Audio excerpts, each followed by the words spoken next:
Unanimity है कि इसका सबसे पहले कॉन्सेप्ट आया था आर्किटेक्चर में, और आर्किटेक्चर में प्रयोग इसलिए किया गया था कि इसका मानना था जो आर्किटेक्ट्स थे, चाहे वो इन्होंने डबल कोडिंग नामक एक कॉन्सेप्ट जारी किया। डबल कोडिंग का मतलब ये हुआ कि हमें ट्रेडिशनल चीजों को रिजेक्ट नहीं करना है, हमें ट्रेडिशनल चीजों को कॉन्ससली कॉन्ससली आज की चीजों के साथ जोड़कर दोनों को, माने दोनों का मिश्रित रूप में ही मिश्रित कैरेक्टरिस्टिक्स दिखाना है पेंट आर्ट में या आर्किटेक्चर में। तो इसकी क्रेडिट चार्ल्स जेंक्स को जाती है, जिन्होंने आर्ट में आर्किटेक्चर में इसको बहुत ज्यादा डेवलप किया। लेकिन एक ऐसा विद्वान जिसके साथ अक्सर इसका नाम जोड़ा जाता है कि इन्होंने इसकी शुरुआत की थी, वो थे अर्नोल्ड टॉयनबी।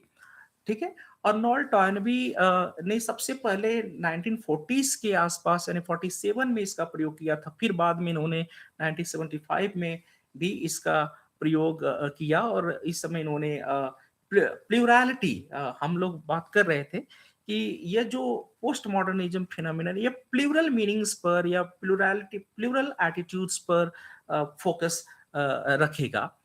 और क्रिटिसिज्म के क्षेत्र में आप देखेंगे तो चार्ल्स ओल्सन ने इसका प्रयोग 1950s में स्टार्ट किया था। यह जो मैंने लिया है एक टर्म पोस्ट मॉडर्निज्म का प्रयोग 1917 में किया गया था। यह एक नेट के क्वेश्चन से मैंने लिया है, नेट के पेपर से लिया है। तो इसका मतलब इसका प्रयोग किया जा रहा था, लेकिन आप बहुत पहले से ही किया जा रहा था। लेकिन आप जाने कि पूरे विद्वानों का मानना यही है कि सबसे पहले 40s के दशक में या 40s में इसका प्रयोग सबसे पहले आर्किटेक्चर के क्षेत्र में हुआ। फिर उसके बाद से 60s से आगे ले जाकर 60s 70s के आस 60s से आपका पोस्ट मॉडर्निज्म लिटरेचर और थियरी हर जगह आया। अब आप देख लें टॉयनबी, आप पुनः आप देखें टॉयनबी का मैंने रेफरेंस लिया है इंटरनेट के सोर्स से, और लेटार्ड, जीन फ्रांकोइस लेटार्ड, राइट, लियोटार्ड भी लोग पढ़ते हैं। इन्होंने किस तरह से इस पर अपनी थियरी, जो मैंने शुरुआत में ही की, या मेटा नैरेटिव और ग्रैंड नैरेटिव को किस तरह से कंटेस्ट करते हैं, रिजेक्ट करते हैं या क्वेश्चन करते हैं, वो आया। फिर जो मेन बात यही है कि 1940s में या आर्किटेक्चर में आया, और 1960s में या लिटरेचर क्रिटिसिज्म इत्यादि में स्टार्ट हुआ। यदि आप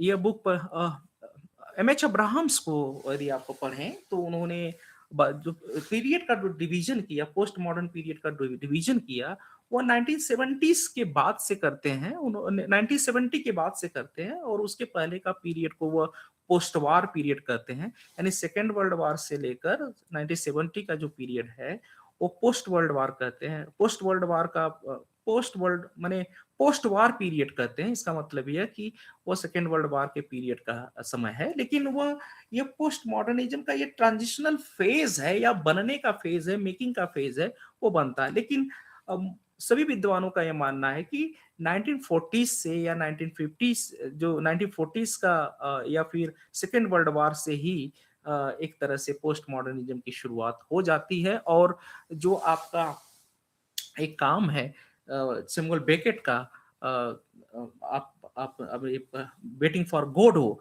यह 1955 के आसपास से यह माना गया कि यह एक लिंक है मॉडर्निज्म और पोस्ट मॉडर्निज्म के बीच। तो यहाँ से उसकी शुरुआत हुई। ऑफ कोर्स ये एक ऐसा समाज बन रहा था जहां पर टेक्नोलॉजी बहुत ज्यादा हावी थी, इकोनॉमिक्स थी, मीडिया थी। तो इसने मिलकर एक अलग प्रकार का समाज बनाया, जहां पर आपने देखा कि किस तरह से रियलिटी ब्रेक हो गई है, लैंग्वेज ब्रेक हो गई है, और हम कॉपी को ही रियलिटी समझकर अपनी जिंदगी जी रहे हैं। जैसा कि आप फेसबुक इत्यादि पर अपने फोटो किस तरह से अपलोड करते हैं और उसी को सोचते हैं कि वही आप रियल हैं, लेकिन आप है नहीं। ठीक है। तो यह है। और फिर एक काम आया था, एक वर्क आया था, एक एस्से आया था जॉन बार्थ का। जॉन बार्थ एक बहुत बड़े fiction post modern fiction writer हैं, और यह क्रिटिक भी हैं। और इन्होंने एक रचना लिखी थी, द एग्जॉशन ऑफ लिटरेचर, और वो आया था 1967 में। इनका यह आर्गुमेंट इसमें है कि जो कुछ लिखा जाना था, ध्यान दीजिएगा, या आप लोगों से मैं एक क्वेश्चन पूछने वाला हूँ। जो कुछ लिखा जाना था वो तो पहले ही लिख दिया गया है, हमारे बड़े बड़े राइटरों ने, लोगों ने मॉडर्न पीरियड तक ही लिख दिया, तो अब हमारे पास लिखने के लिए तो कुछ बचा ही नहीं। तो आप मेरी इसी से एक आप लोगों से प्रश्न है कि जब आपने सब कुछ पहले लिख दिया है, अब आपके पास कुछ लिखने के लिए बचा नहीं, तो क्या लिखेंगे? आप में से कोई एक रिस्पॉन्स करे।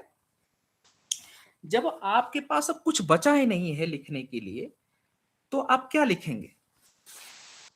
अब आगे कुछ नया नहीं लिख सकते तो क्या लिख करेंगे आप? फ्रेंड्स, कोई आप में से आंसर दे। Good evening sir. सर या क्रिटिसाइज करेंगे सर, एनालाइज करेंगे जो वर्क्स ऑलरेडी रिटन है उसी को, ओके, या फिर लेकिन रिवाइज भी ओके, ये करेंगे। तो हो गया आपका, आप क्रिटिक कर रहे हैं, लेकिन आपको अपनी रचना लिखनी है तो आप क्या करेंगे?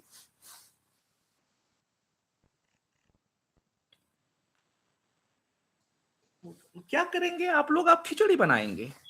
खिचड़ी बनाएंगे रेफरेंस अर्थात जो, यस यस, यानी आप क्या करेंगे, आप एक इंटरटेक्चुअल रचना लिखेंगे। आप जितने लिखे गए हैं उनसे कुछ ना कुछ लेकर अपना अपना बनाएंगे।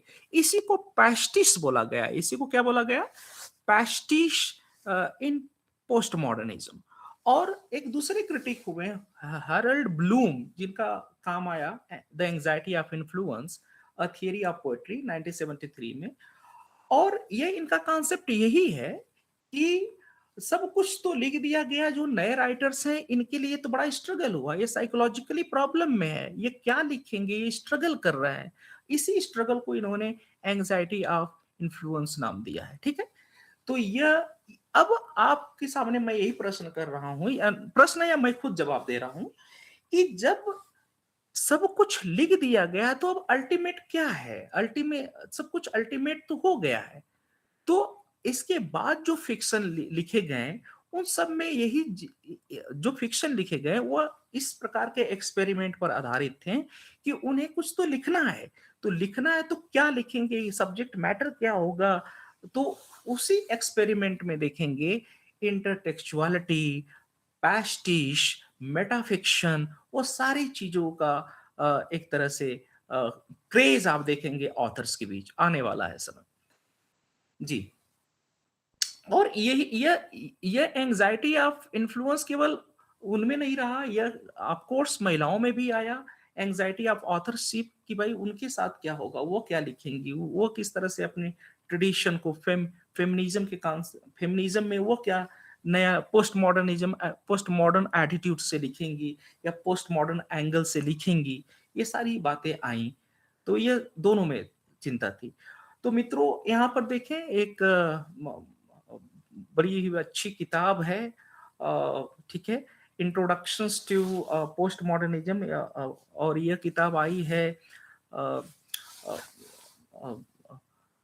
कैम्ब्रिज यूनिवर्सिटी से, कैम्ब्रिज कैम्ब्रिज पब्लिकेशन है, और वहां से उस किताब में ये 3 जिक्र है कि हम यदि देखें तो सही शुरुआत जो माने इसकी पोस्ट मॉडर्निज्म की, वो 1966 से होती है, उसके आगे से, और फिर दूसरा फेज स्टार्ट होता है जो पीक स्टेज है, वो 1973 से 1990 तक।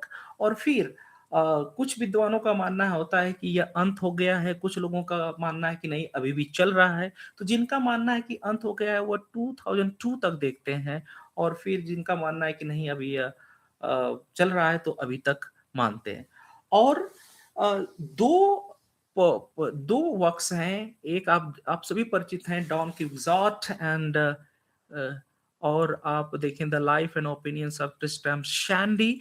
ये दो काम हैं जो आप देखें कि 17th 18th सेंचुरी के हैं, लेकिन इन दोनों काम में इतनी जो विशेषताएं हैं, ये सेल्फ रिफ्लेक्सिव हैं या मेटा नैरेटिव हैं, ठीक है, या या या या मेटाफिक्शंस हैं, ये जो सारी विशेषता थी ये उस या अनरियलाइबल नैरेटर हैं या मिक्स फॉर्म में हैं, ये सारी विशेषता ये दोनों नॉवेल उस समय दिखा रहे थे और यही दोनों अ, बहुत पोस्ट मॉडर्निस्ट नॉवेलिस्ट के या फिक्शन राइटर्स के आधार बने हैं राइटिंग के। अब मैं आपको और आगे ले चलता हूँ जहाँ से मैंने शुरुआत की थी कि क्या पोस्ट मॉडर्निज्म कुछ मॉडर्निज्म का विरोध करता है या उसको और आगे लेकर जाता है, क्या करता है? तो यह दोनों दोनों ट्रेंड्स हैं, वो उसका कंटिन्यूएशन भी है बट एक्सटेंशन भी एक्सटेंशन इस लेवल पर है कि वो बहुत एक्सट्रीम हो जाता है अ, और दूसरा है कि यह मॉडर्निज्म से ब्रेक भी करता है। तो हम जो पोस्ट मॉडर्निज़्म की शुरुआत आपको जब मॉडर्निज़्म पढ़ा रहे थे, तो हम वहाँ देखेंगे कि क्या-क्या चीज़ों को लिया, क्या-क्या चीज़ों को छोड़ा। तो आप देखें, चलते हैं हम शुरुआत करते हैं। Against the idea of enlightenment, arts autonomy, right? ये बात आप मैंने मॉडर्निज़्म के समय में भी की थी, तो मॉडर्निज़्म भी एनलाइटनमेंट और आर्ट्स ऑटोनॉमी को क्वेश्चन करता है या रिजेक्ट करने की कोशिश करता है। लेकिन यहाँ पर आप देखेंगे मॉडर्निज़्म ज़्यादा करता है, वो कहता है कि ये जो आप एनलाइटनमेंट एक मेटा नैरेटिव को बढ़ावा देता है, तो वो उसको बिल्कुल रिजेक्ट करता है। आर्ट्स ऑटोनॉमी, आर्ट्स का मतलब आर्ट का कोई आर्ट अपने में फ्री है। उसका कोई आई मीन आपने यदि आर्ट फॉर आर्ट्स एक थ्योरी पढ़ी है कि आर्ट्स का कोई अपना कोई ऐसा पर्पस नहीं है कि वो समाज को सुधार करने की यानी किसी को इंस्ट्रक्ट देने का काम करे, ऐसा नहीं है। तो यहाँ पर वो ऑटोनॉमिक कहता है नो, आर्ट कोई भी काम, कोई भी टेक्स्ट का एक इंटर टेक्स्ट, इनर टेक्स्ट होता है या प्रीटेक्स्ट होता है या फिर एक आइडियोलॉजी होती है या वो डिस्कर्सिव फॉर्मेशन होता है। अर्थात वो कुछ सोशल क्वेश्चंस उठाता उसपे कुछ-कुछ सोशल क्वेश्चंस होते हैं या कुछ उसके पॉलिटिकल क्वेश्चंस होते हैं या तमाम इस तरह के इश्यूज से वो फ्री नहीं हो सकता, ठीक है? और अ, आप देखेंगे कि इसीलिए जो पोस्ट मॉडर्न लिटरेचर वो बहुत ज़्यादा पॉलिटिकल है, बहुत ज़्यादा सोशल है। और फिर हमने बात की थी against the idea of realism. आप देखें कि अ, आपका जो मॉडर्निज्म है वो भी रियलिज्म को रिजेक्ट करता है, वो इनर रियलिज्म पर जोर देता है। लेकिन आप देखेंगे कि पोस्ट मॉडर्निज्म क्वेश्चन करता है, रिजेक्ट करता है, लेकिन एम्बिवेलेंट एटीट्यूड भी रखता है क्योंकि यह दोनों को मिक्स करता है। आप यदि इनकी रचनाओं को पढ़ेंगे तो आप देखेंगे कि कुछ रियलिज्म और ऑब्जेक्टिविटी के साथ-साथ इनर रियलिज्म का मिक्स वर्जन चल रहा है, ठीक है? तो ये दोनों चीज़ें आप पाएँगे और ऑफ कोर्स ये विलिंग सस्पेंशन ऑफ डिसबिलीफ को रिजेक्ट करता है, जिसकी बात मैंने कर चुका हूँ। अब आप देखें पॉल रिक्यूर का जो कॉन्सेप्ट है हर्मेनेटिक्स ऑफ सस्पिशन, जहाँ इनका यही मानना था कि जो हम टेक्स्ट को इंटरप्रेट करने की कोशिश करते हैं, तो हम टेक्स्ट को इंटरप्रेट करें तो हम देखेंगे कि टेक्स्ट आइडियोलॉजिकल होता है, वो एक सोशल कंस्ट्रक्ट होता है। अर्थात आप यदि टेक्स्ट को अनकवर करें, आप उसको डिकंस्ट्रक्ट करें, तो आप पाएँगे कि वो उसका एक सोशल मैसेज होता है, पॉलिटिकल मैसेज होता है, वो किसी की आइडियोलॉजी को बढ़ावा देता है, किसी की आइडियोलॉजी को वो सपोर्ट करता है। और इसके लिए मैं एक एग्ज़ाम्पल आपको दे दूँ कि मैं एक कथा कह रहा था, तो उसमें उस कथा पहले मैं सुनता भी था उस कथा को, तो उस कथा का बात ये है कि सत्यनारायण भगवान की कथा है। तो सत्यनारायण भगवान की कथा में यह है कि एक भगवान का मन हुआ कि चलो कथा में मेरी सारी जगह पूजा हो, तो उन्होंने एक एक नाविक को चुना, वो पूजा करा रहा था, एक राजा आया, राजा ने उसकी पूजा तहस-नहस कर दी, तो फिर राजा के घर उसके बेटे की मृत्यु हो गई, उसका सब कुछ बर्बाद हो गया। फिर जब वो अपने बेटे को जला रहा था, तो फिर भगवान वहाँ प्रकट होकर उससे कहें कि उसको मैंने सब कुछ उसका सही कर दिए। तो फिर वो राजा से पहले पूछे कि क्या तुम भी मेरी पूजा बढ़िया से कराओगे ना? तभी मैं सही करूँगा। तो सब कुछ सही हो गया, उसने पूजा भी बड़ा कराया। तो इसका मतलब जो इस कथा को सुन रहे होंगे आप ध्यान दें, वो भी इस पूजा को कभी रिजेक्ट नहीं करेंगे, बल्कि उसी आइडियोलॉजी को स्वीकार कर कर वो भी पूजा कराएँगे या भगवान के प्रति वो भी श्रद्धा भाव रखेंगे। लेकिन ये स्टोरी या ये कहानी बनाई किसके द्वारा गई? तो जब मैंने पता किया तो ये ब्राह्मीण टेक्स्ट है, ब्राह्मणिकल टेक्स्ट है। यानी यदि आप घर में पूजा कराएँगे, पंडित जी को बुलाएँगे, उनको सिद्धावारी देंगे, तो इसका मतलब ये हुआ कि इसका इकोनॉमिक एस्पेक्ट भी है। और ये आप डिस्कोर्स देखें, ये और चूँकि जब पूजा कराएँगे तो जो पूजा करने वाला होता है उसको ज़्यादा महत्व देंगे, उसकी बात को मानेंगे, वो हायरार्की बनाएगा। तो इसका मतलब क्या हुआ कि आप उसकी सत्ता को भी बनाए रखेंगे, और यही तो आपकी हेजीमनी, आइडियोलॉजी और डिस्कोर्स का कांसेप्ट है। तो इसी को चाहे फ्रेडरिक नीत्शे थे या फिर कार्ल मार्क्स थे, सिगमंड फ्रायड थे, वो कहते हैं कि टेक्स्ट के अंदर जाइए, वहां से देखिए कि टेक्स्ट किस तरह से आइडियोलॉजिकल मीनिंग से भरा हुआ है। वो फॉल्स कॉन्शसनेस या किसी जो सत्ताधारी समाज है उसकी आइडियोलॉजी को कैसे पुष्ट करता है, उसको क्वेश्चन करिए। और आप देखेंगे कि चाहे मिशेल फूको हो या फिर अल्थुजर हो या फिर इस तरह के तमाम विद्वान हो, या इस चीज को फॉलो करते हुए क्रिटिक करते हैं, ठीक है। और ये आप देख लीजिए। और एग्जिस्टेंशियल फिलॉसफी की हमने बात कर ली है, जहां पर मीनिंग के सारे सोर्सेस कट जाते हैं, और आप देखेंगे कि ये बहुत अ, सारे पोस्ट शुरुआत के सारे पोस्ट मॉडर्न जो नॉवेलिस्ट्स हैं या फिक्शन राइटर्स, वो इस फिलॉसफी से प्रभावित आएंगे रहेंगे। जो make it new Ijra pound का कॉन्सेप्ट था, एवान गार्ड का जो एवान गार्ड का जो मोमेंट था कि चीजों को नया करना है, पुरानी चीजों को रिजेक्ट करना है, यह आप यहाँ पर भी देखेंगे, यह आगे बढ़ाता है। इसमें भी आप नॉन रिलायबल नैरेटर पाएंगे, लेकिन मिक्स भी है, कहीं रिलायबल भी रहेगा, नॉन रिलायबल। पोस्ट मॉडर्निज्म में मिक्स है, स्ट्रीम ऑफ कॉन्शियसनेस पूरी तरह से नहीं रहेगा, मिक्स रहेगा, ठीक है।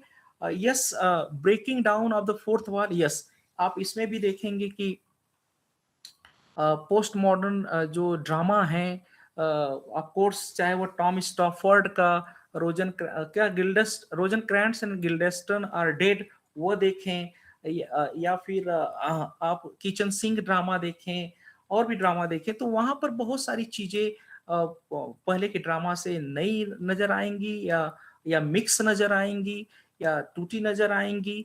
वो सारी चीजें आपको और आप देखेंगे कि जो अब केवल फ्री वर्स नहीं, फ्री वर्स के साथ पोएट्री में आप देखेंगे कि ब्लैंक वर्ड्स भी मिली है, मिक्स रूप में लिखी जा रही है।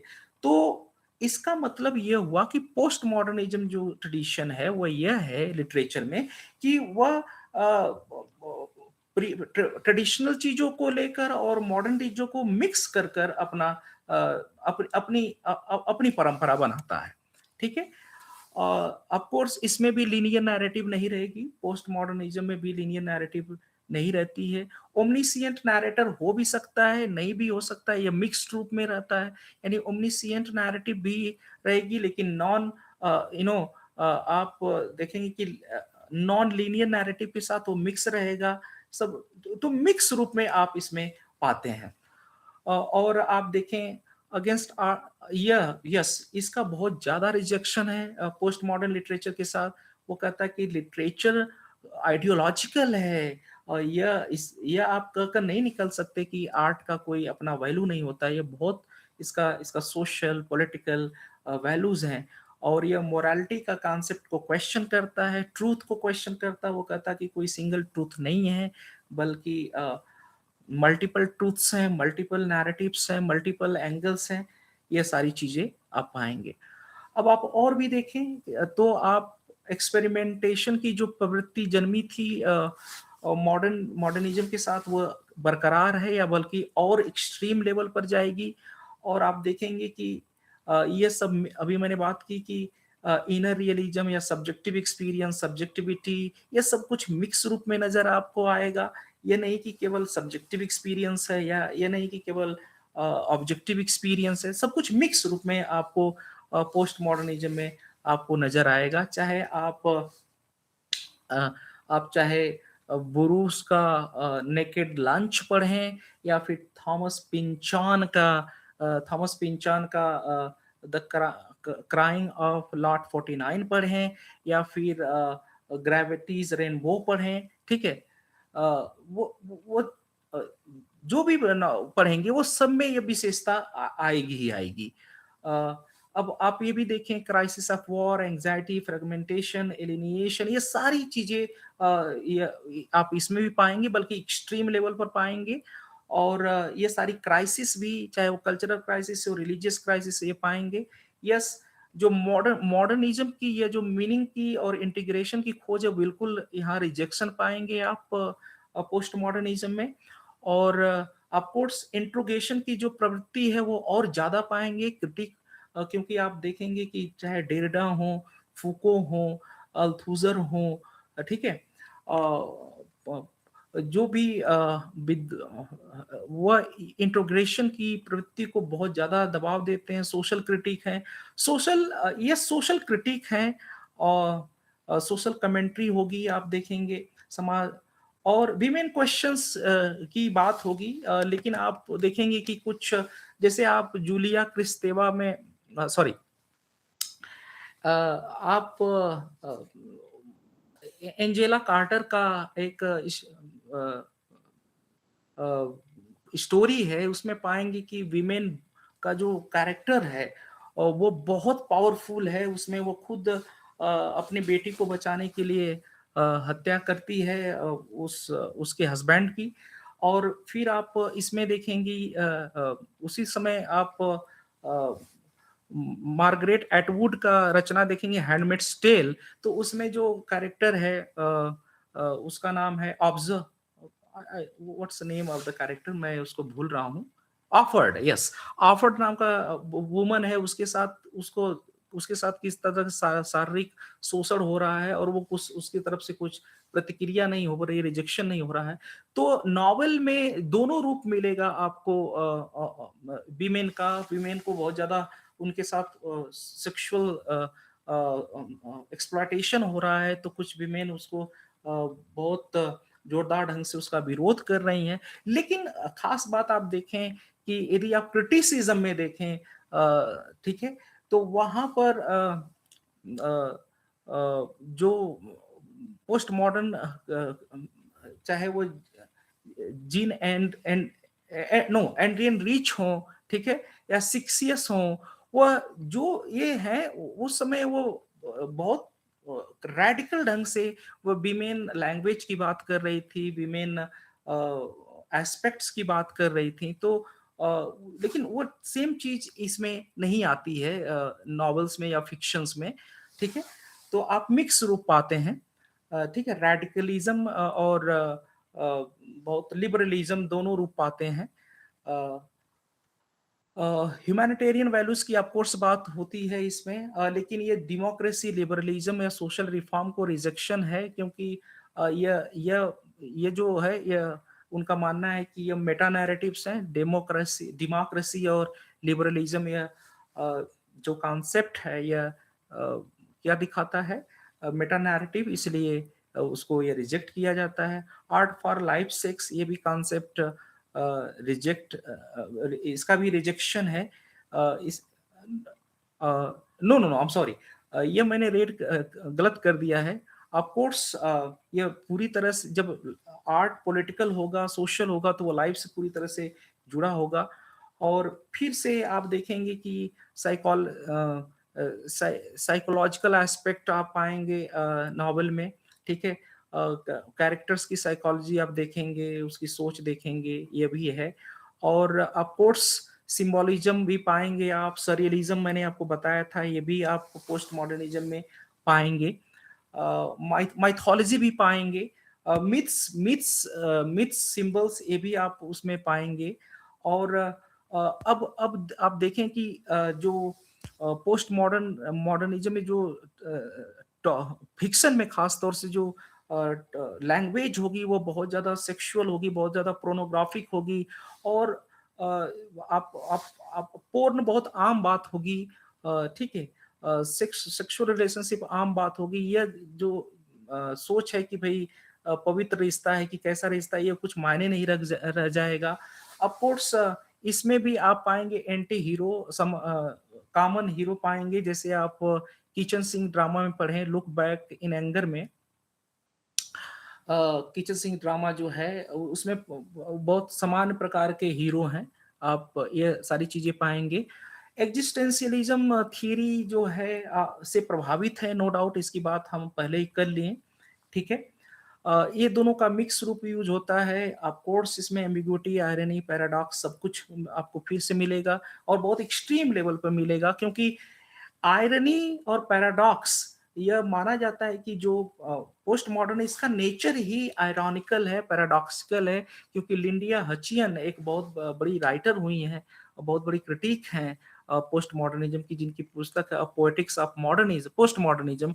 वो कहती हैं कि पोस्ट मॉडर्निज्म बहुत पैराडॉक्सिकल है, बहुत आयरॉनिकल है, ठीक है?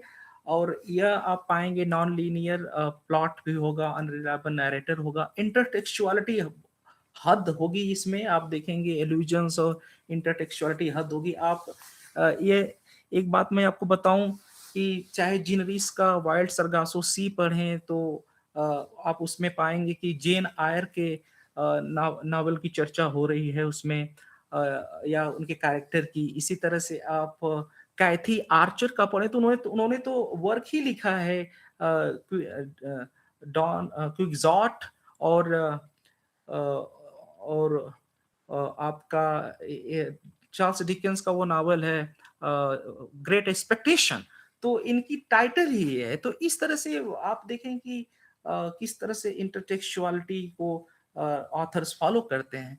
ऑफ कोर्स यहाँ पर अब कॉलोनियल और इंपीरियल नहीं है, इंपीरियलिज्म या कॉलोनियलिज्म का मामला समाप्त हो चुका है, तो आप नहीं पाए।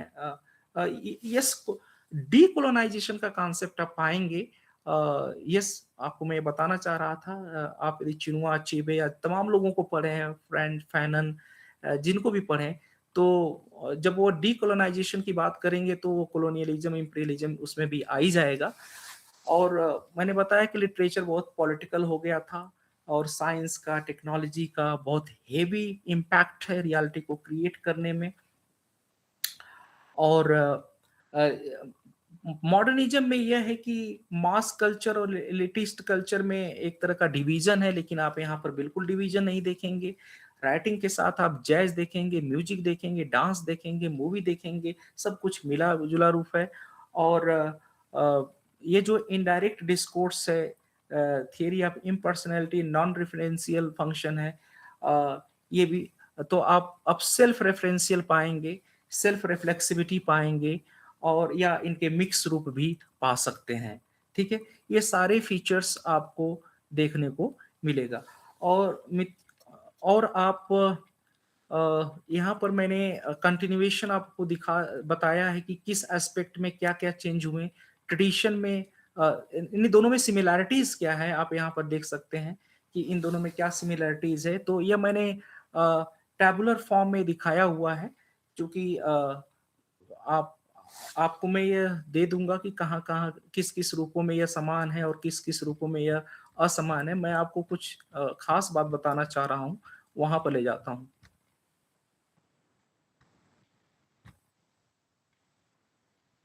यहाँ मैंने आपको डिफरेंस दोनों में बता रखे हैं और दोनों में क्या सिमिलैरिटीज़ है, वो बता रखे हैं। तो आप इसको देख लीजिएगा। मैं आज के लेक्चर का जो कोर पार्ट है, मैं आपको वहाँ ले जा रहा हूँ, वो इम्पोर्टेंट है आपके लिए और फिर इसको बाद में भी कर लेंगे हम लोग।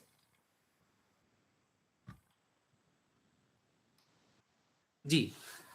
मैंने आपसे बात की थी कि मैंने जो आर्गुमेंट्स मेरा था कि किस चीज़ों में ये सिमिलर है, किस चीज़ों में ये डिसिमिलर है या उसका एक्सटेंशन क्या है। तो आप देख लें कि फ्रेगमेंटेशन, एब्सर्डिटी या फिर रीजन, रैशनैलिटी के क्वेश्चन को क्वेश्चन करने में या फिर स्केप्टिसिज्म के संदर्भ में या फिर इन जो सारी चीज़ें मैं बताया था कि किस चीज़ों में ये सिमिलर है या फिर उसमें एक्सटेंशन क्या है, ठीक है? अ, एक्सटेंशन क्या है या फिर क्या-क्या रिवोल्ट करता है, तो आपको मैंने एलिटिस्ट नेचर जो मॉडर्निज्म का एलिटिस्ट नेचर है उसको क्वेश्चन करता है, उसको रिजेक्ट करता है, और मीनिंग की जो सर्च है उसको रिजेक्ट करता है। अब जो मेन बात है आज की वो यह है कि यह किस तरह से मॉडर्न लिटरेचर से ज़्यादा एक्सपेरिमेंटल है, वो इसलिए है क्योंकि आप देखें ये सारी टेक्निक्स का प्रयोग ये करता है। For example irony, playfulness, black humour, parody, pastiche, metafiction, meta history, self reflexivity, intertextuality, fabulation, phenomena, right, histographic metafiction, ये सारी मैजिक रियलिज्म, ठीक है। तो यह मैंने आपको बताया है नीचे। तो आप जानते हैं कि when we talk about irony, तो यहाँ पर आयरनी की बात यह है कि यह एक तरफ तो मॉडर्निज्म या फिर रियलिज्म की बात को रिजेक्ट करता है, बट साथ में उसको जगह भी देता है अपने अंदर। तो इस संदर्भ में वो आयरनी या पैरोडी है, ठीक है। तो और जो उसके पर्पजेस थे, फॉर एग्जांपल यदि वह कह रहा मॉडर्निज्म कहता है कि मैं मीनिंग की खोज करता हूं, तो यह मीनिंग खोजने का मजाक उड़ाता है, कहता है कि नहीं, मीनिंग आप नहीं खोज, मीनिंग मिल ही नहीं सकती। तो एक तरह से अ, अ, यह टोन आप पाते हैं। पैस्टिश, आपको मैं बता दूं, पैस्टिश का मतलब ये हुआ कि विभिन्न प्रकार के जानर्स, पोएट्री, पोएट्री हो गया, या फिर डिटेक्टिव स्टोरीज हो गया, मैजिक रियलिज्म हो गया, या फिर चाहे जॉनराज हो, चाहे स्टाइल्स हो, सबको एक साथ मिक्स करना, यह होता है आपका पैस्टिश, राइट। आप एग्जाम्पल्स में बहुत सारे एग्जाम्पल्स हैं जो हम नीचे एग्जाम्पल्स आपको दिखाएंगे, तब जाकर और क्लियर होगा। इंटरटेक्चुअलिटी, ऑफ कोर्स, इंटरटेक्चुअलिटी का मतलब होता है वही है कि हर एक टेक्स्ट दूसरे टेक्स्ट पर निर्भर करता है, उस पर डिपेंडेंट होता है, किसी का अपना अपना खुद का अस्तित्व नहीं है। तो आप इंटरटेक्चुअलिटी के संदर्भ में देखेंगे कि कोई जैसे कोटजी का फो है, तो उसमें उन्होंने रॉबिन्सन क्रूसो का जिक्र किया है, राइट। उसमें आप रॉबिन्सन क्रूसो को देखेंगे। जीन रीस का मैंने बताया वाइल्ड सरगास, उसी में आप जेन आयर का का संदर्भ देखेंगी। इसी तरह से एक व्हाइट होटल, बी थॉमस का यह नॉवेल है, जिसमें आप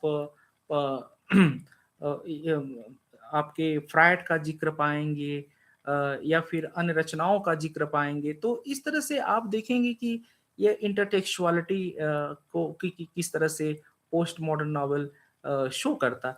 मैं आपके साथ कुछ और एक टेक्स्ट और खोलना चाहता हूं, ताकि आप एग्जांपल्स भी देखते जाएं। मैंने वहां पर एग्जांपल्स लगा रखे हैं, घबराने की बात नहीं है। हम लोग पहले आप इसको देख लें। फिर मेटाफिक्शन की बात करें, तो मेटाफिक्शन का मतलब ये होता है कि जो फिक्शन अबाउट फिक्शन, यानी फिक्शन या राइटर खुद बताएगा कि ये जो स्टोरी है यह ट्रू नहीं है, या फिर इसका नेचर है जो फिक्शनैलिटी है। तो ये फिक्शनैलिटी पर जोर देता है, ठीक है।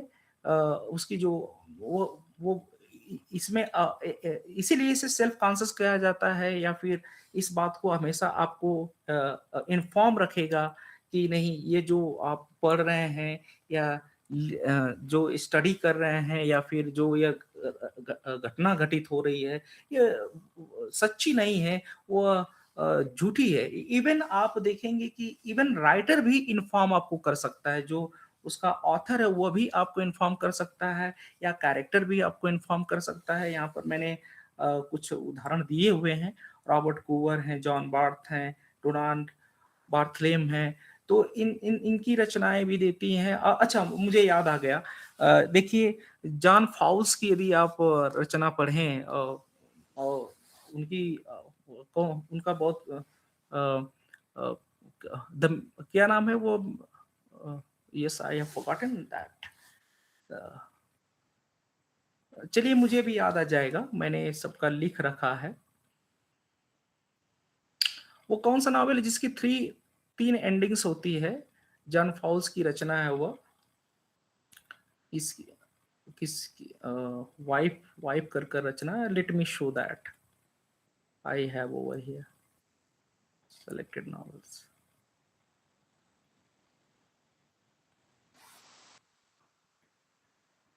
Yes, guys, मैं I was talking about the French Lieutenant's Woman, right? John fowls की रचना है। तो इस रचना को जब आप पढ़ेंगे तो उसमें ऑथर्स एक मोमेंट आता है जिसमें वो खुद बताता है कि नहीं नहीं नहीं, ये जो मैं चर्चा कर रहा हूँ ना, ये जो मैं चर्चा कर रहा हूँ, ये सब कुछ आर्टी इमेजिनरी है, यह रियल नहीं है, राइट? तो आप देखेंगे कि यहाँ पर जब इस तरह की बात हो रही है तो इसका मतलब इमेजिनेशन को रिजेक्शन नहीं करता है पोस्ट मॉडर्निज्म, इसको जगह देता है कि फैंटेसी में या फिर इस तरह की रचनाओं में इमेजिनेशन को जगह मिलती है। और ये जो नॉवल है फाउल्स का, द लेफ्टिनेंट्स, क्या मैं रचना का नाम भूल जा रहा हूँ, yes, the French lieutenants woman. तो इस रचना की 3 एंडिंग्स हैं, राइट? तो आप देखेंगे कि इसी को कहते हैं मल्टीपल ना मल्टीपल एंडिंग्स, या फिर इसकी कोई एक एंडिंग्स नहीं है। बहुत सारी इस तरह की रचनाएं हैं जिस जो ओपन एंडेड है, यानी आप उसका खुद भी कंक्लूजन निकाल सकते हैं या उसकी एक से अधिक एंडिंग होती है, ठीक है?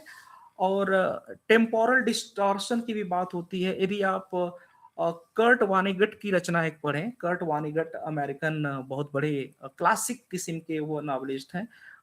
द स्लॉटर हाउस 5 उनकी एक रचना है। उसमें पाएंगे कि जो उसका कैरेक्टर है वो किस तरह से टाइम के कॉन्सेप्ट में अटक गया, स्ट्रक हो गया है।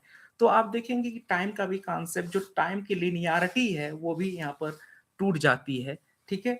आप बहुत से ऐसे कैरेक्टर्स, मिनिमलिज्म का जो कॉन्सेप्ट है आप पाएंगे कि बहुत से कैरेक्टर्स, इवेंट्स जो पहले से आप परिचित हैं, वो बहुत कॉमन, बहुत ऑर्डिनरी ढंग, ऑर्डिनरी, आप उनसे फेमिलियर हैं। आप ये भी पाते हैं कि कभी कभी कुछ कैरेक्टर्स ऐसे हैं जिन जो जो हिस्टोरिकल कैरेक्टर्स हैं जिनको आप जानते हैं, जैसे वो वास्तव में रहे हैं, उसको कैरेक्टर्स उन्होंने बना दिया है, जैसे फ्रायड को बना दिया, ठीक है? फ्रायड को बना दिया, या फिर किसी अन्य नॉवेल्स के कैरेक्टर को अपना कैरेक्टर बना दिया। इस तरह से भी आप उन रचनाओं में देखेंगे। अब जैसे आप अम्बर्ट इको का एक फ्लोबर्ट के को लेकर उन्होंने फ्लोबो को लेकर लिखा है। तो उसमें उन्होंने किस तरह से फ्लोबो को फ्रेंच पेंटर और ऑथर को उसका हिस्सा बना दिया है अपनी रचना का। और मैक्सिमलिज्म को देखें, बिल्कुल डिसऑर्गेनाइज्ड, लेंदी, हाईली डिटेल्ड राइटिंग। मैं अभी आपको बताऊं कि मैं थॉमस पिंचान का एक रचना पढ़ रहा था, gravity rainbows, gravities rainbow, right? वो यही रचना है कि मैं उसको गलत प्रोनाउंस कर रहा हूँ, या लेट मी चेक इट, या ग्रेविटीज रेनबो। तो जब मैं उसको पढ़ रहा था तो it was not easy for me to understand, कितना डिसऑर्गेनाइज था, लेंदी था। और और आप देखेंगे कि थॉमस पिंचान की एक खास विशेषता ये है कि बहुत सारे कैरेक्टर्स का प्रयोग वो अपनी रचनाओं में करते हैं।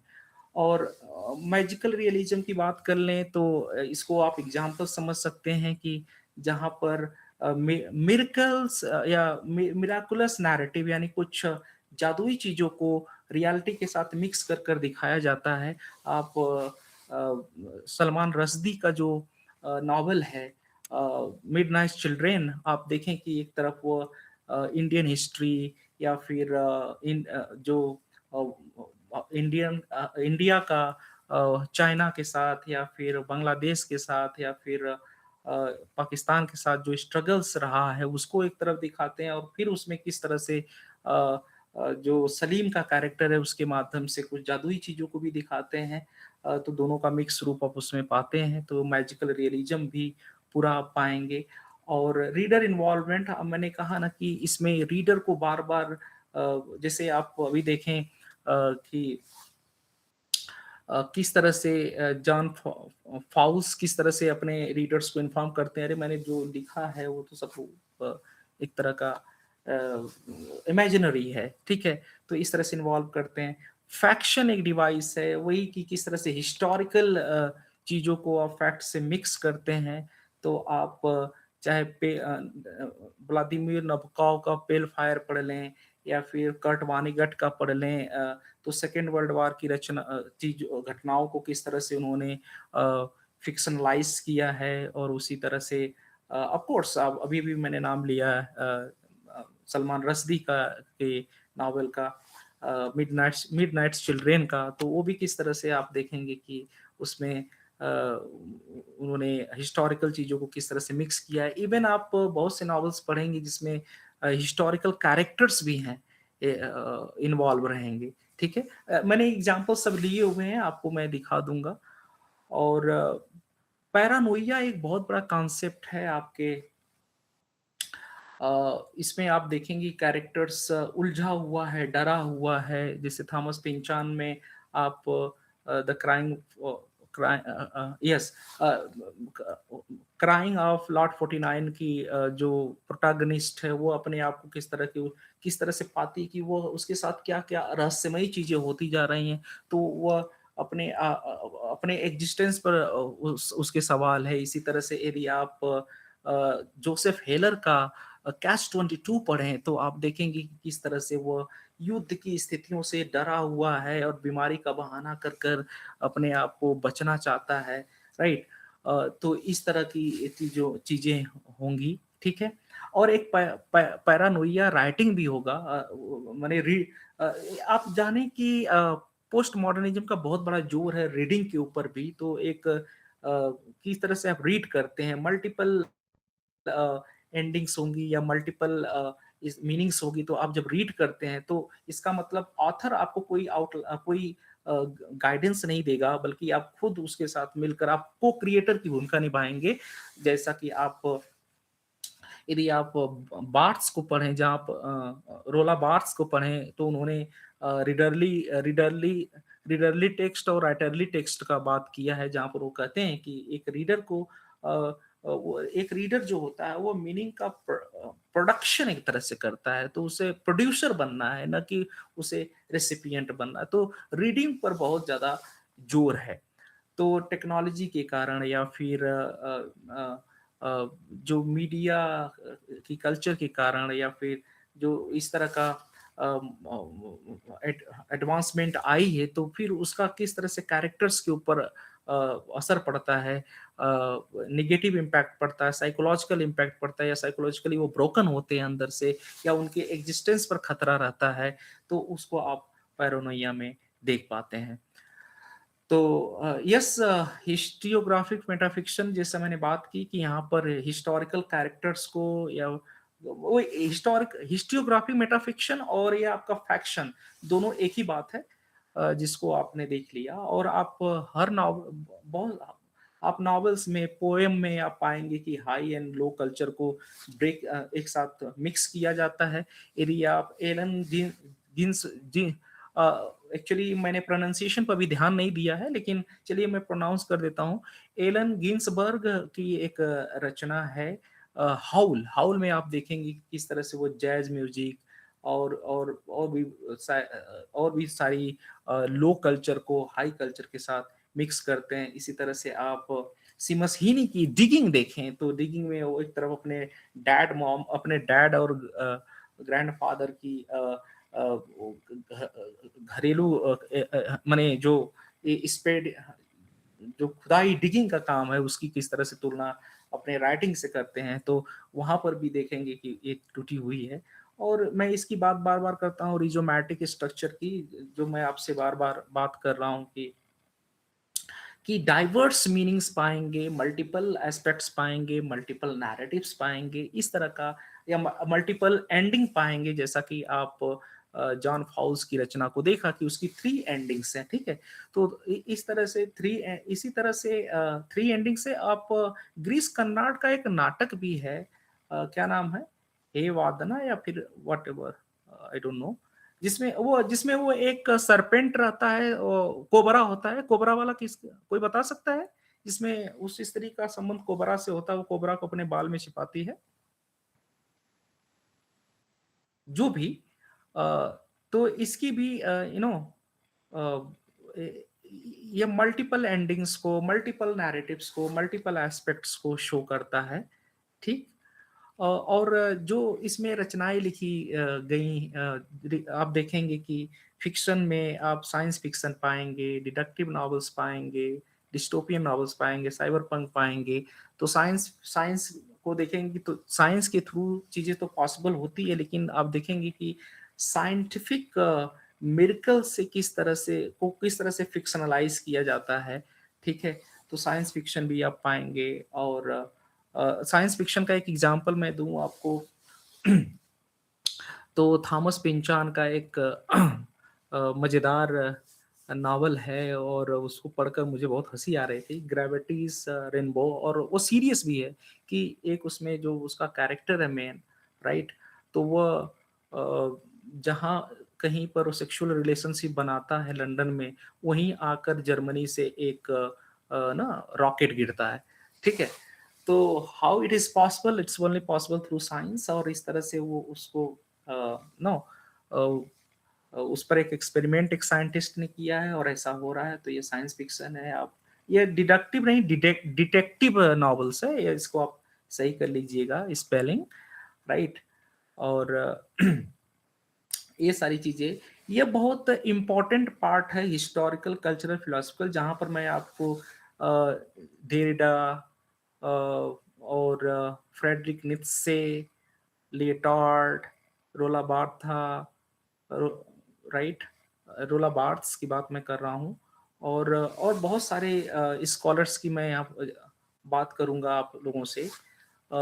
लेकिन मुझे लगता है कि इसको आज के लेक्चर में शामिल नहीं करना चाहिए, नहीं तो अ, बहुत लेंदी हो जाएगा।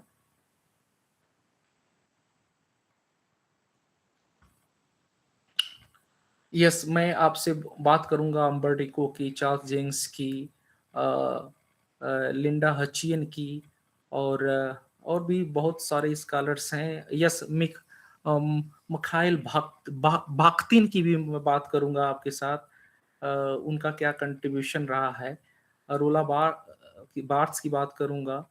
या जूलिया क्रिस्तेवा की बात होगी, मिशेल फूको की बात होगी और उनके खास तौर से डिस्कोर्स और पावर के कॉन्सेप्ट का क्या कंट्रीब्यूशन है और तो ये बहुत इम्पोर्टेंट पार्ट है बट मैं सोच रहा हूँ कि इसको अलग से डील करूँ। आप लोग की क्या सहमति है? कृपया बताएँगे? बिकॉज़ यदि यदि आज किया जाए तो काफ़ी टाइम लगना है। गाइज़ जवाब दें? जी, सर आपको कुछ लगे? कीजिएगा सर। यस, ये एक चीज़ आप लोग आज देख लें इट्स इम्पोर्टेंट जो मैं आप लोगों को बताना चाह रहा था कुछ एग्ज़ाम्पल्स आप देखते चलें। तो जो आज डिस्कशन हुआ है उसी पर ये एग्ज़ाम्पल्स हैं, तो आप इसको देख लें।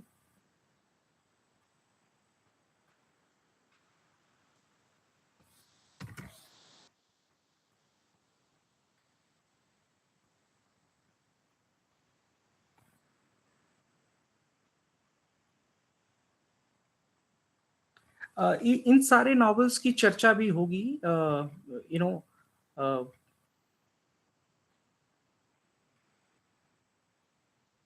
ताकि आप यस, थोड़ा-सा आप देखें। दिख रहा है आप सभी को? Yes sir. Yes.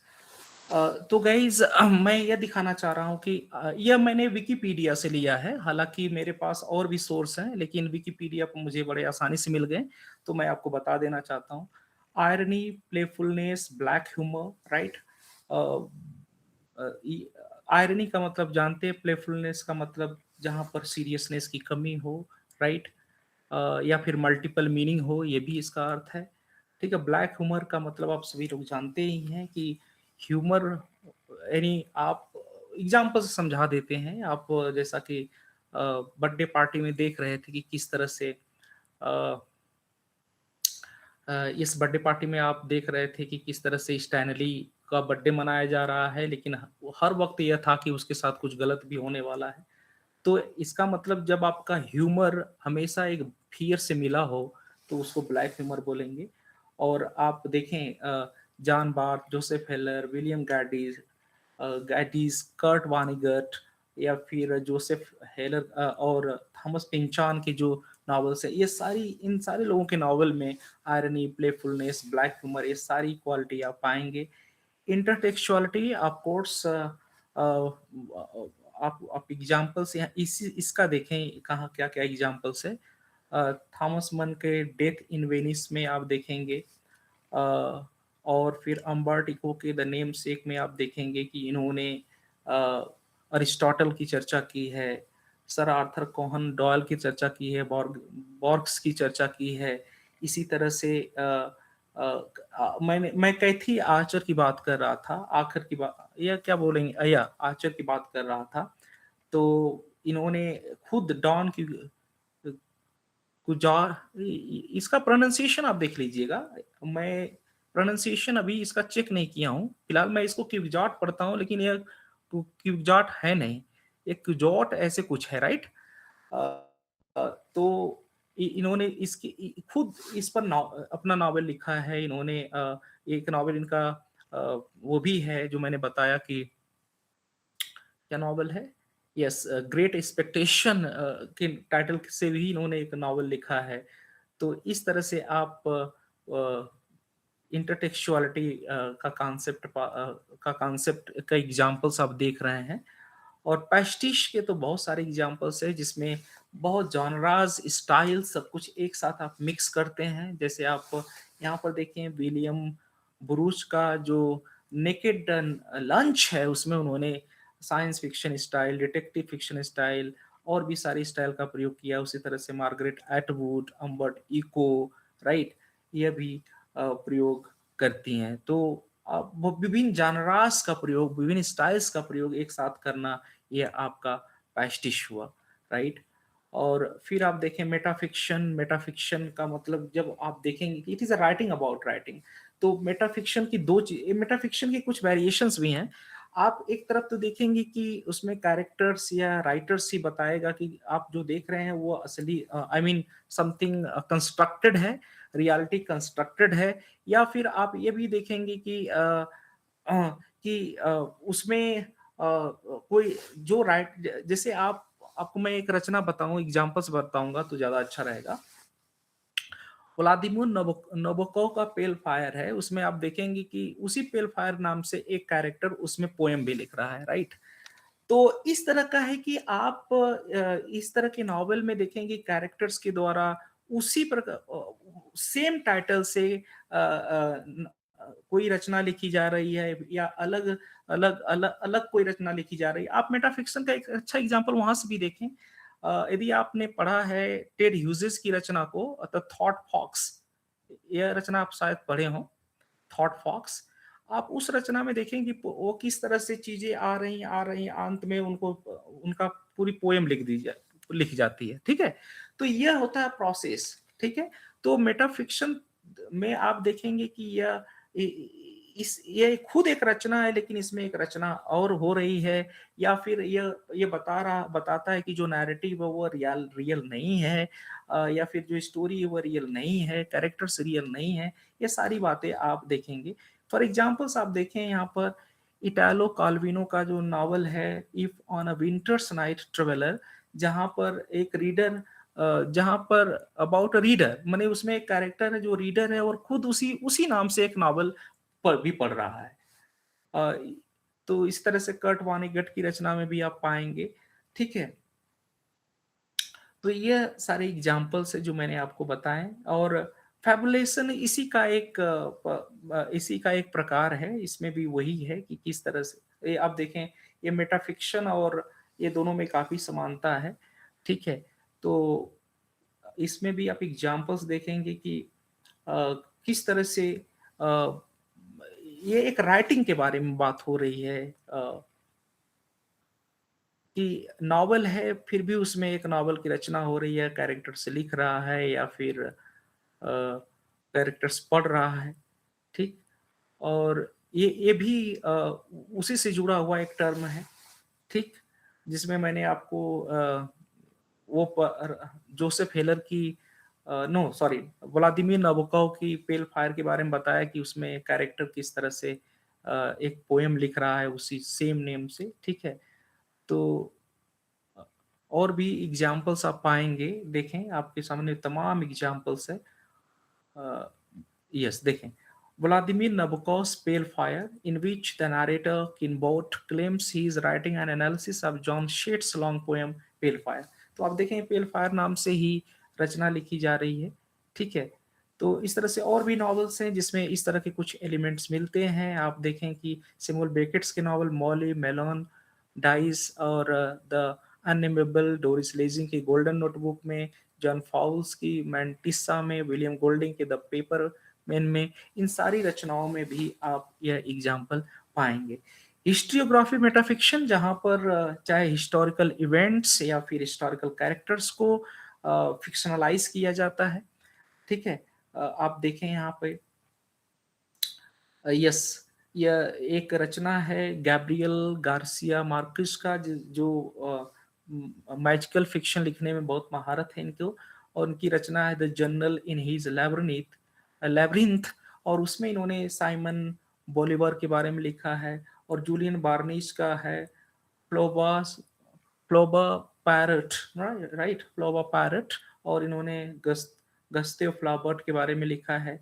Rag time में आप देखें इन्होंने इतने लोगों के बारे में लिखा है, Sigmund Freud, Carl Jung, T Washington के बारे में इन्होंने अपनी रचना रैग टाइम में लिखा हुआ है, ठीक है?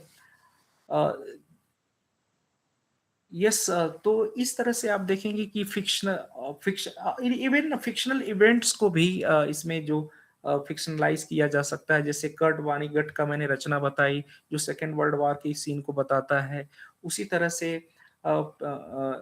जोसेफ हेलर का कैच 22 भी फिक्शनलाइज इवेंट्स को करता है और हिस्टोरिकल इवेंट्स को करता है, और इसी तरह से आप सलमान रश्दी का आपने देख ही लिया है, ठीक है?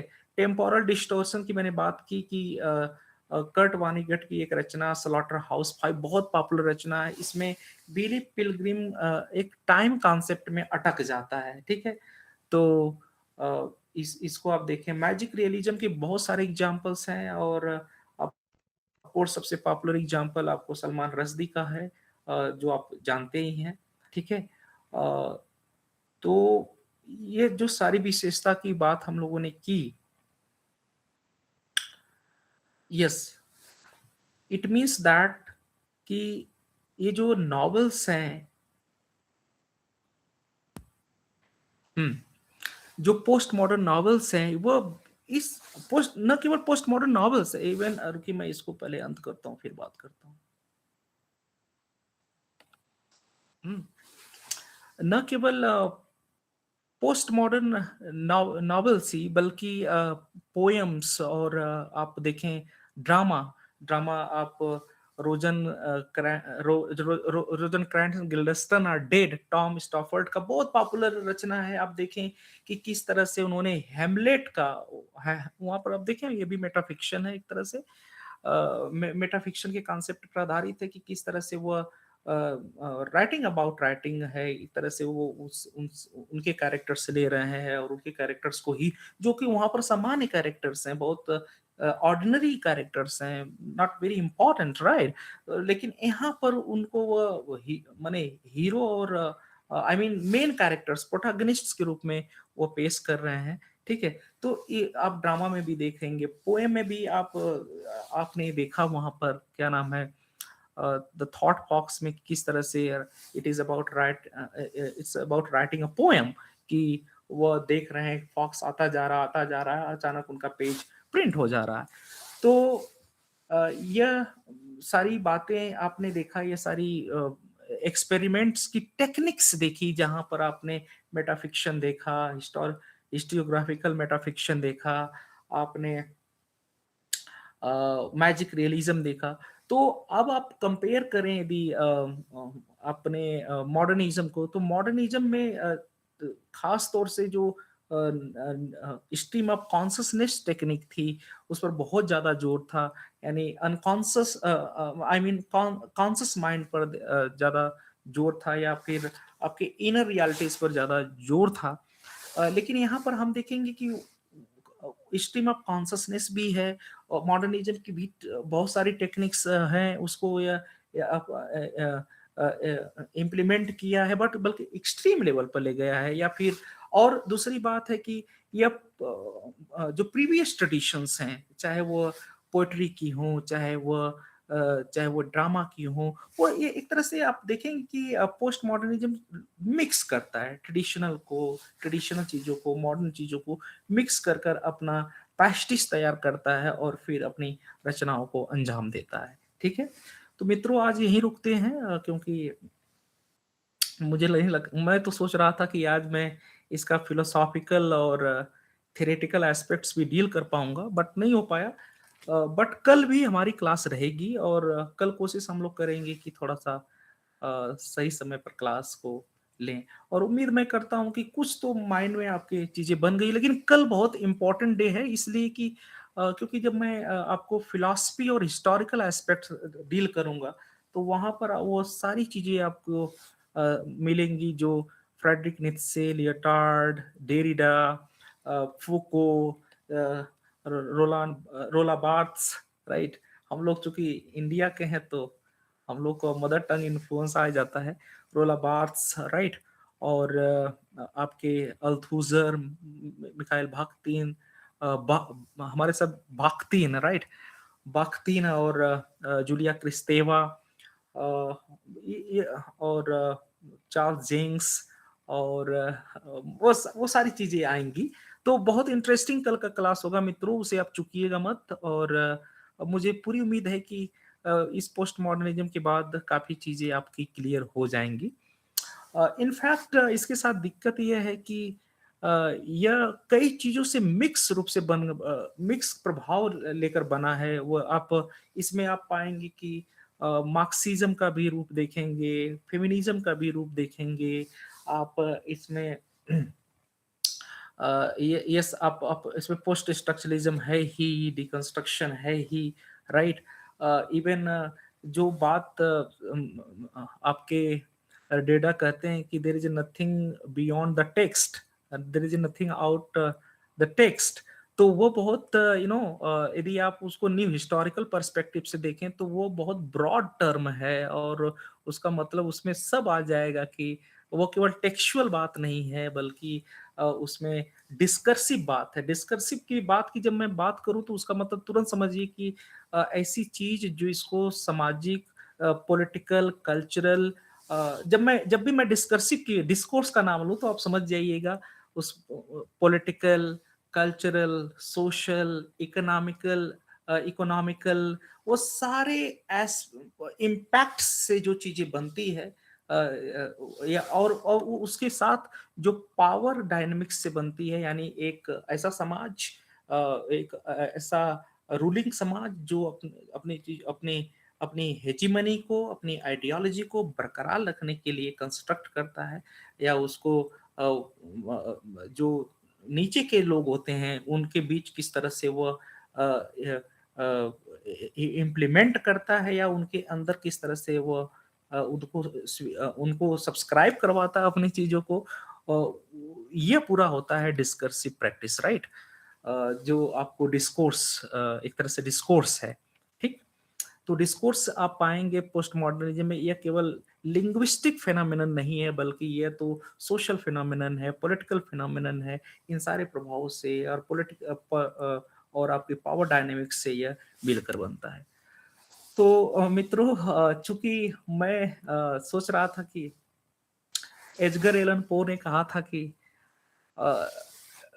कि हर चीज़ की एक हद में होना चाहिए, तो क्लास भी 2 घंटे की हो गई, बहुत ज़्यादा हो गई। तो अब आप सभी रेस्ट करें, और आप सभी को हैप्पी न्यू ईयर एक बार और, आनंद लीजिए। कल हम लोग मिलते हैं, और नो डाउट थोड़ा-सा सीरियस टॉक हुई है आज, लेकिन होनी भी चाहिए। अब सीरियस नहीं होगी तो क्या पढ़ाई-लिखाई घलुआ हो जाएगा। ठीक है? मित्र, आप में से कोई कुछ अपना बताना चाहेगा ताकि मैं उसको और क्लियर कर दूँगा? क्या कोई डाउट है आज? आप बोल कर भी बता नो दो। सर, नो सर, कोई डाउट नहीं। ओके। अ यदि आप कोई कॉन्सेप्ट और जानना चाहेंगे, लेकिन कल बहुत एक्चुअली ना, ये लेक्चर मैं सोचा था कि 1 में समाप्त करूँगा, लेकिन ये लेक्चर मुझे नहीं लगता कि 1 में होगा, ये 2-3 लेक्चर का मामला है, क्योंकि ये ब्रॉड लग रहा है मामला, ठीक है? इसका स्पेक्ट्रम बहुत बड़ा है सर। यस, यस, एब्सोल्युटली, इसका स्पेक्ट्रम बहुत बड़ा है, इसका कॉर्पस बहुत बड़ा है और यह हम लोग कल एक्चुअली हमें 2 क्लास और लेना पड़ेगा। इनफैक्ट कल तो इसका थियोरेटिकल और आई मीन इसका historical, philosophical and theoretical aspect हम डील करेंगे और फिर जो प्रैक्टिकल क्लास होगी जहाँ पर हम बात करेंगे कि पोस्ट मॉडर्न लिटरेचर, चाहे वो ड्रामा हो, चाहे पोएट्री हो, और चाहे वो फिक्शन हो, कौन-कौन पॉपुलर फिक्शंस है और किस तरह से वो पोस्ट मॉडर्निस्ट टेक्निक्स को शो करते हैं, राइट? तो राइट सर। यह बात हम लोग कल करेंगे मित्रों, और कल यदि बच जाएगा तो परसों भी करेंगे। इनफैक्ट मैं हो सकता है कि आपकी क्लास लगातार लेकर आपका पोस्ट मॉडर्निज़्म प्लस आपका पोस्ट कोलोनियलिज़्म एंड कोलोनियलिज़्म समाप्त कर दूँगा, ठीक है? Okay sir. ओके। तो मित्रों, good night, good night bye bye, sir. Take care और ओके, आप सभी को happy new year. Same to you sir. Shailendra sir, आप शायद हैप्पी न्यू ईयर मना रहे हैं क्या? कहाँ रह गए आप? Sir, have you left? Shailendra sir, are you around? मुझे लगता है कि वो उनका आज बहुत हैप्पी-हैप्पी जा रहा है। ओके, तो सभी मित्रों नमस्कार, बाय-बाय, टेक केयर, नमस्कार गुड सर, नाइट। प्रणाम, प्रणाम, good night sir, good night.